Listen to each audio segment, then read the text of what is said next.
Los amigos, que la paz y la bendición de nuestro Señor Jesús sea con cada uno de ustedes. Bienvenidos una vez más al programa Agua de Vida para el Alma. Hoy día lunes, que el Señor te bendiga grandemente. Es para mí motivo de mucha alegría, de mucho gozo poder compartir con ustedes esto.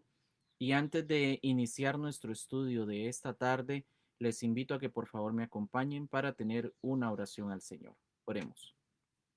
Bondadoso y eterno Padre de amor, que tu morada es en lo alto y sublime de los cielos. Gracias te damos, Señor, una vez más por este bello día. Gracias por tu amor, por tu misericordia. Queremos encomendar, Señor, todas nuestras tareas, nuestras cargas, nuestras congojas y pesares en ti, Señor. Queremos que por favor tú las alivianes y nos ayudes a seguir también caminando por el camino estrecho hasta un día estar contigo en la patria celestial. Bendice nuestro estudio de esta hora y que pueda ser de bendición, pues te lo pedimos todo, no porque nosotros hay méritos, sino en los méritos de tu Hijo amado Cristo Jesús. Amén. Nuevamente, muchas gracias a todos los que se están sintonizando nuestra programación y nuestro estudio de esta tarde de Agua de Vida para el Alma. Como ustedes saben, hoy es día lunes, hoy es un día que tratamos con respecto a un personaje de la Biblia. Hemos estado analizando el libro de Primera de Samuel, donde ya hemos hablado de varios elementos muy interesantes. Y en lo último que habíamos quedado, la última historia que habíamos visto específicamente, fue con respecto al capítulo 4 de Primera de Samuel. En Primera de Samuel capítulo 4 vemos la guerra que tuvieron los filisteos con los israelitas y cómo los israelitas pensaron de que el arca, la cual representaba el poder, la presencia de Dios, había sido llevada, dice, al campamento israelita producto de esta batalla, porque en la primera vez habían sido derrotados los israelitas. En la segunda vez ellos llevaron el arca esperando que Dios, estando en medio de ellos, hiciera un milagro y los salvara de sus enemigos. El versículo nos relata cómo dice que cuando el arca llegó al campamento, dice que la tierra tembló por el estruendo, por los gritos, por la alegría que había dentro del pueblo. Ahora sí Dios está con nosotros, vamos a destruir a nuestros enemigos y ahora sí vamos a ganar. Pero lo que sucedió fue todo lo contrario. La palabra de Dios nos explica cómo en esta batalla los filisteos lograron derrotar a todo el pueblo de Israel e incluso mataron a los dos hijos de Elí, cumpliéndose lo que Dios había hablado a Elí. Mataron a Ovni y Fines. Y también se nos habla cómo se llevaron el arca del pacto, se la llevaron a tierra filistea. Automáticamente lo que sucede es que un mensajero dice que salió eh, llevando la noticia de lo que había sucedido en la batalla y llegó hasta donde se encontraba Elí y habló con respecto a lo que había sucedido en la guerra, habló con respecto a la muerte de los hijos de Elí y después mencionó el arca. Y el versículo lo que nos dice es que Elí, cuando escuchó esto, dice que se fue para atrás y se desnucó, producto de su peso. Y de esa manera murió también Elí, de una forma muy triste, de una forma eh, no la mejor manera. Y así se cumplieron todas las palabras que Dios había dicho con respecto a Elí, con respecto a sus hijos, y más adelante también se va a ir cumpliendo la profecía con respecto a sus descendientes. La palabra de Dios nos dice que Elí juzgó 40 años a Israel. Y también se nos menciona otro personaje muy interesante que tiene que ver con la nuera, en este caso de Elí, o sea, la mujer de Fines, uno de los hijos de Elí, que dice que ella estaba embarazada y en el momento en el que se da esta noticia, ella da a luz y dice que le puso por nombre a su niño Icabod. Icabod dice que significaba traspasada de la gloria de Israel por haber sido tomada el arca de Dios y por la muerte de su suegro y de su marido. Qué triste, porque no era ese el objetivo, no era esa la voluntad de Dios. Dios no quería que el pueblo de Israel estuviera en sufrimiento. Cuando el pueblo de Israel salió de Egipto, Dios le había hecho promesas al pueblo de Egipto, al pueblo de Israel, y le había dicho de que no le iba a mandar enfermedades como las que había mandado a Egipto, que iba a hacerlo un pueblo sabio, un pueblo entendido, que iba a ser la cabeza, perdón, la cabeza de todas las naciones, y que además de esto ellos iban a alcanzar a todos los pueblos que estaban a su alrededor, los iban a vencer, los iban a subyugar y los iban a echar de la tierra. Y Dios quería que Israel se convirtiera en esa luz que iba a inundar o que iba a llenar a todos los demás pueblos. Lamentablemente el pueblo de Israel toma otro camino, en los jueces queda muy palpable cómo el pueblo, en lugar de expulsar a las naciones paganas, en lugar de consagrarse directamente a Dios, por el contrario, se corrompieron con los moradores, no los pudieron echar, no los pudieron vencer, hicieron alianzas, se mezclaron, y producto de todo eso también se da la situación de Elí, como Elí no logró encauzar o encaminar por el camino correcto a sus hijos, como estos hicieron lo malo delante de los ojos de Dios, y al final Dios los tuvo que quitar del sacerdocio. Y luego viene este descendiente de Fines, el cual le toca llevar un nombre que representaba todo el mal, todo lo que había sucedido con el pueblo de Israel. Traspasada ha sido la gloria del pueblo de Israel, y por eso le colocan el nombre de Icabod. Ovni y Fines fueron el camino que al final llegó hasta Icabod, hasta que sea traspasada la gloria. Fue traspasada la gloria del pueblo de Dios. ¿Cuántas veces nosotros, muchas veces tomamos el mismo camino, la misma ruta de Omni y de Fines, que nos va a llevar hacia el destino que es Icabod, ser traspasada, pero ya no la gloria específicamente de Dios, sino nuestra propia gloria, nuestro propio orgullo, nuestro propio ego, porque el camino, el camino de aquel que no sirve a Dios es el camino de la vergüenza, es el camino de la deshonra, es el camino de la perdición. Y el Señor Jesús lo especificaba de la siguiente manera.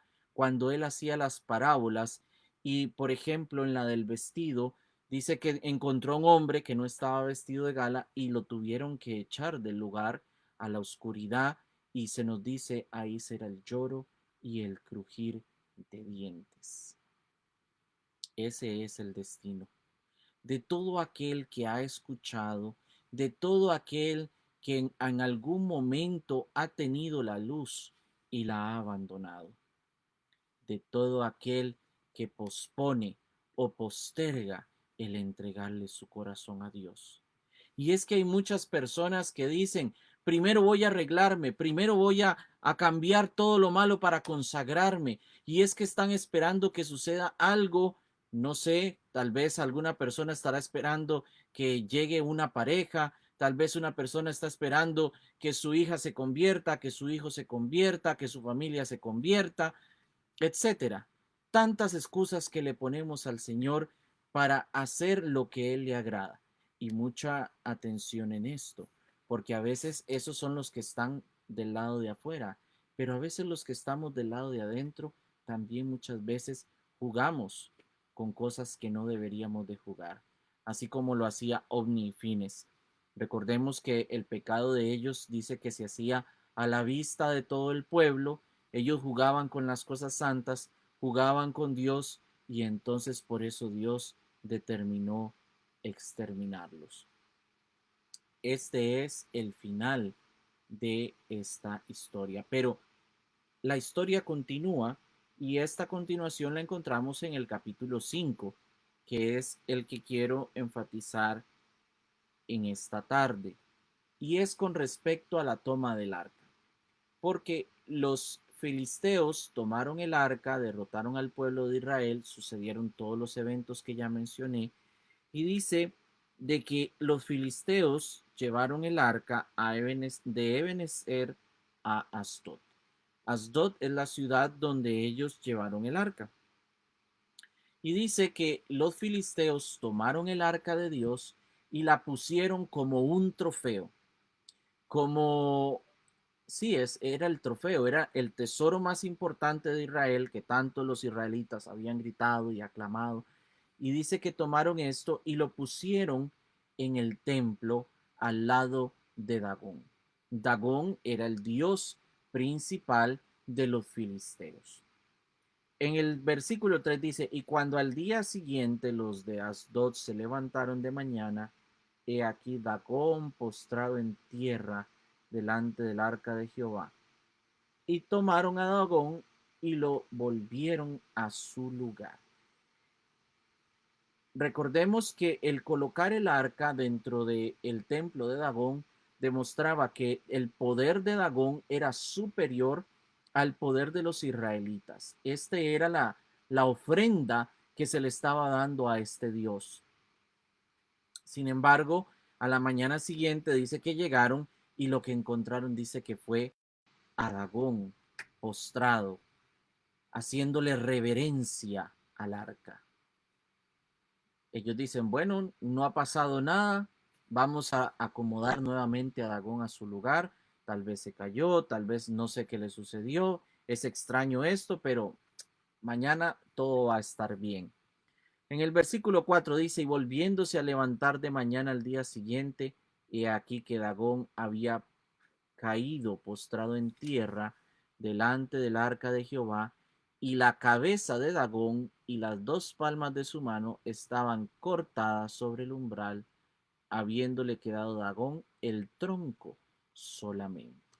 Ya esto sí no es normal. Primero habían encontrado a Dagón postrado, pero ahora lo encontraron, dice que decapitado y sin sus brazos. Y el versículo 5 dice, por esta causa los sacerdotes de Dagón y todos los que entraban en el templo de Dagón no pisan el umbral de Dagón en Asdod hasta hoy. Y se agravó la mano de Jehová sobre los de Asdod y los destruyó y los hirió con tumores en Asdod y en todo su territorio. Vean qué interesante, porque el pueblo de Israel había llevado el arca a la batalla porque querían que Dios los liberara, que Dios obrara un milagro. Dios no obró ningún milagro. Los filisteos se llevan el arca y Dios empieza a demostrarle al pueblo filisteo que lo que ellos creían que era un botín de guerra, que lo que creían que era sin importancia y que incluso tal vez ellos habían dicho Dagón es más poderoso que el Dios de los israelitas, Dios está demostrando no fue así. El pueblo de Israel se había apartado y por eso Dios no obra un milagro. Pero aquí en este pueblo filisteo empieza a obrar milagros. Empezó primero con Dagón y después empezó, dice que con estos tumores. Yo no sé cuántos de ustedes han podido ver en vivo y en directo, por así decirlo, un tumor. Pero es una cosa espantosa de ver y no solo eso, tiene mal olor, o sea, se ve mal, huele mal, y provoca mucho dolor. Y continúa diciendo, y vinieron los de Asdod, dijeron, no quede con nosotros el arca del Dios de Israel, porque su mano es dura sobre nosotros y sobre nuestro Dios Dagón. Convocaron pues a todos los príncipes de los filisteos y les dijeron, ¿qué haremos del arca del Dios de Israel? Y ellos respondieron, pases el arca del Dios de Israel a Gad, y pasaron allá el arca del Dios de Israel. Ahora están en un predicamento y dicen, bueno, posiblemente es en esta ciudad donde está el problema, no creemos que sea específicamente el arca, aunque ya sus moradores habían dicho, no, es el arca ha traído todo este problema. Entonces los príncipes decidieron enviarla a otro lado. Y dice que cuando la enviaron a Gad, volvió a suceder lo mismo que estaba sucediendo en Asdod, en la ciudad de Gat. Y dice que ellos se volvieron a reunir y dijeron, ¿ahora qué hacemos? Ya no solo era en esta ciudad, sino que es en esta otra. Entonces el versículo 10 dice, entonces enviaron el arca de Dios a Ecrón. Y cuando el arca de Dios vino a Ecrón, los ecronitas dieron voces diciendo, han pasado a nosotros el arca del Dios de Israel para matarnos a nosotros y a nuestro.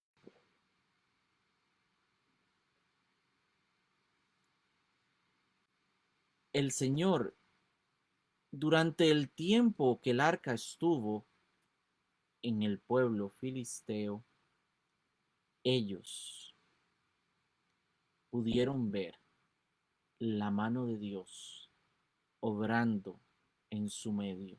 Entendieron que el poder de ese Dios que adoraba el pueblo de Israel era diferente a los que ellos adoraban.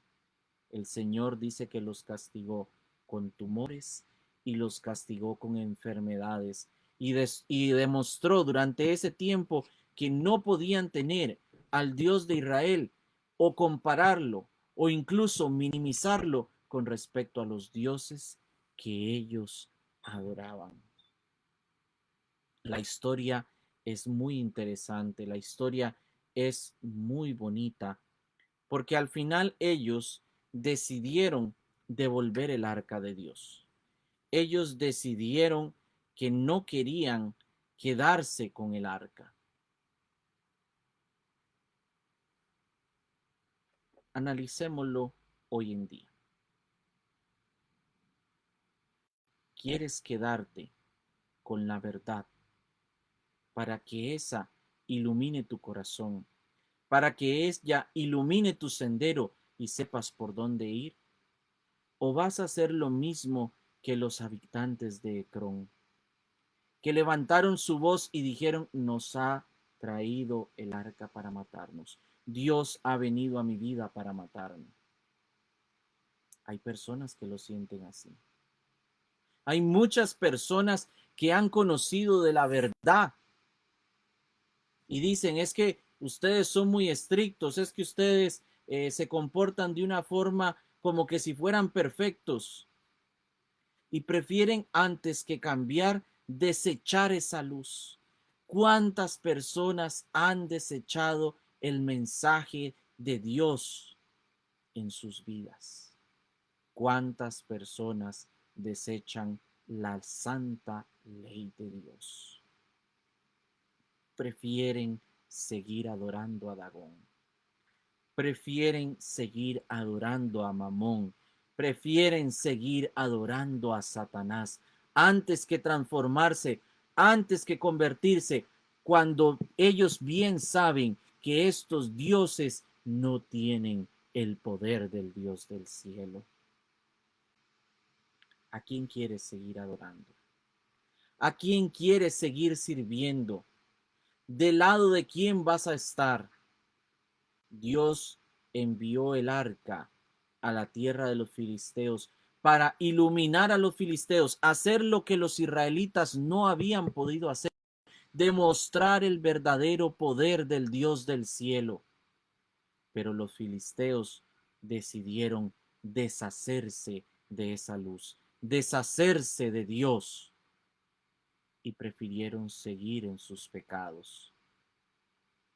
Hoy esta luz está llegando a tu puerta. Hoy esta luz está llegando a tu corazón, pero no lo puedes comparar ni poner al nivel de tus mismos dioses. Al contrario, debes deshacerte de tus otros dioses y seguir fielmente a Dios. O puedes hacer lo mismo que hizo el pueblo filisteo, devolver esa luz. Pero tienes que saber que en el momento en el que tú regresas esa luz ya no volverá a ti y has sellado de esta manera tu perdición eterna. Quiera el Señor que puedas conservar esa luz, que puedas entregarle tu vida a Dios y Él está dispuesto a perdonarte y amarte y a darte un día el galardón, la vida eterna y estar en la patria celestial. Que el Señor te bendiga en esta tarde, en mi deseo y oración. Amén. Quiero saludar a mis hermanos que se han conectado, a Noris Pineda, que está con nosotros, a Silvia Carvajal, que el Señor te bendiga, a Miriam Tapieiro, a mi hermano Oscar Archila desde San Miguel, que el Señor te bendiga, y a todos mis hermanos. Muchas gracias por estar con nosotros y no olviden compartir esto con sus amigos y contactos. Para finalizar, vamos a tener una oración al Señor. Oremos. Bondadoso y eterno Padre de amor, que tu morada es en lo alto y sublime de los cielos, santo y glorificado sea, Señor, tu nombre desde ahora y para siempre. Te quiero dar las gracias, bendito Señor, por el día que hasta aquí nos ha regalado, por esta hermosa tarde también.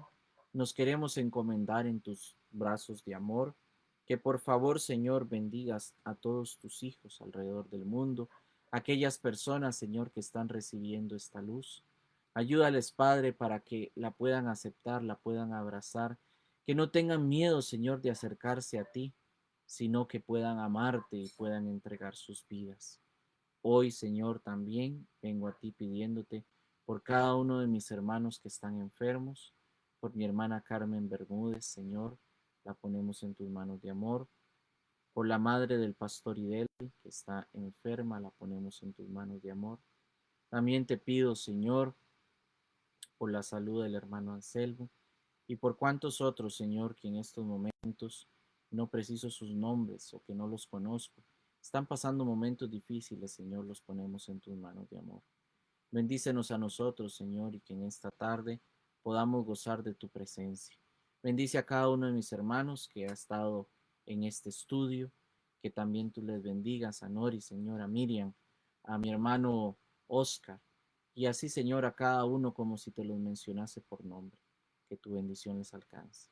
Perdona nuestras faltas, perdona nuestros pecados, y quédate con nosotros, pues te lo pedimos todo en el nombre que es sobre todo nombre, tu Hijo amado, Cristo Jesús. Amén. Muchas gracias a todos mis amigos, mis hermanos, que el Señor me los bendiga. Y les estamos invitando a ustedes a un estudio más de agua de vida para el alma. Hoy a las 8 de la noche, hora Costa Rica, vamos a estar tocando unos temas muy interesantes de los reformadores. Así que están todos cordialmente invitados. Que el Señor te bendiga en esta tarde, es mi deseo. Amén.